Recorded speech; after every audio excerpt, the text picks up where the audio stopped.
PM Shri Gujarat સરકારના એક ઉપક્રમના એક ભાગરૂપે શાળાને જે ઇન્સ્પાયર કરવામાં આવ્યું કે વિજ્ઞાન પ્રદર્શનનું એક આયોજન કરવામાં આવે એ અંતર્ગત આજે 36 પ્રયોગો શાળાના વિજ્ઞાન શિક્ષકો અને સાથે સાથે તમામ બીજા શિક્ષકોએ પણ ખૂબ દિલથી એમને હેલ્પફુલ થઈને સારામાં સારું એક એક્ઝિબિશનનું આયોજન કર્યું છે.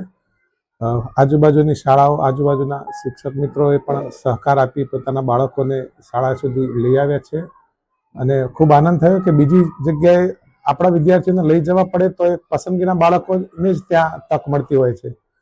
અહીંયા વર્ગના તમામ બાળકો એની અંદર રસ લઈને એમની સૂઝબૂઝ મુજબ રોજિંદા જીવનમાં વિજ્ઞાન ક્યાં ક્યાં છુપાયેલું છે તે પ્રદર્શિત કરવાનો એક મોકો મેળવ્યો અને મોકો મેળવવામાં જે શિક્ષકોએ બાળકોની અંદર રહેલી જે વૈજ્ઞાનિક વૃત્તિને જે આત્મસાત કરીને સંતોષ આપ્યો એ બદલ તમામ શિક્ષક મિત્રોનો ખૂબ દિલથી આભાર વ્યક્ત કરું છું અને આવી જ પ્રવૃત્તિઓ સતત થતી જ રહેશે. પીએમ શ્રી ગુજરાતના પ્રકલ્પ માટે પણ ગુજરાત સરકારના સમસ્ત ગામ વતી એસએમસી વતી અને તમામ શાળા પરિવાર વતી ખૂબ આભાર માનીએ છીએ કે આવા એક ઇનિશિયલ પ્રયોગોથી શાળાને સુસજ્જ કરવામાં આવી રહી છે. ધન્યવાદ. આજ કન્યા શાળામાં અમે વિજ્ઞાન મેળાનું આયોજન કરેલ હતું, તો એની પૂર્વ તૈયારી સ્વરૂપે દરેક વિદ્યાર્થીઓએ લગભગ 15 દિવસથી મહેનત કરી છે. દરેકે પોતાના પ્રયોગ ઉપર સંપૂર્ણ રીતે કાર્ય કર્યું છે. દરેક શિક્ષકે, વિષય શિક્ષક સિવાયના શિક્ષકોએ પણ એમને પૂરેપૂરો લાભ આપ્યો છે અને અમે આ વિજ્ઞાન મેળાને સંપૂર્ણ રીતે સક્સેસફુલ થાય એવો પૂરેપૂરો શાળા પરિવારે પ્રયત્ન કર્યો છે.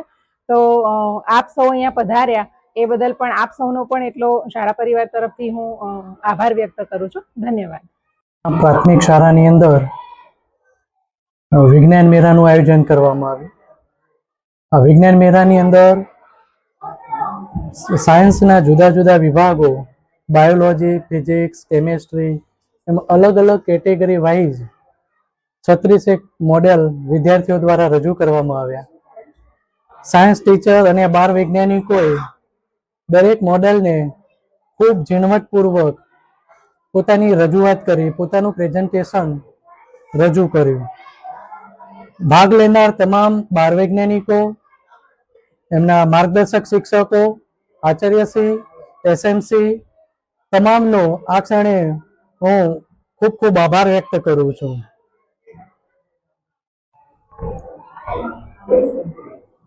આજે જે શાળામાં યોજાયેલ પ્રયોગ મેળા નિમિત્તે જે શિક્ષકશ્રીઓ અને બાળકોએ જે આ વિજ્ઞાન મેળામાં લાભ લીધો અને ખૂબ અભિનંદન પાઠવું છું.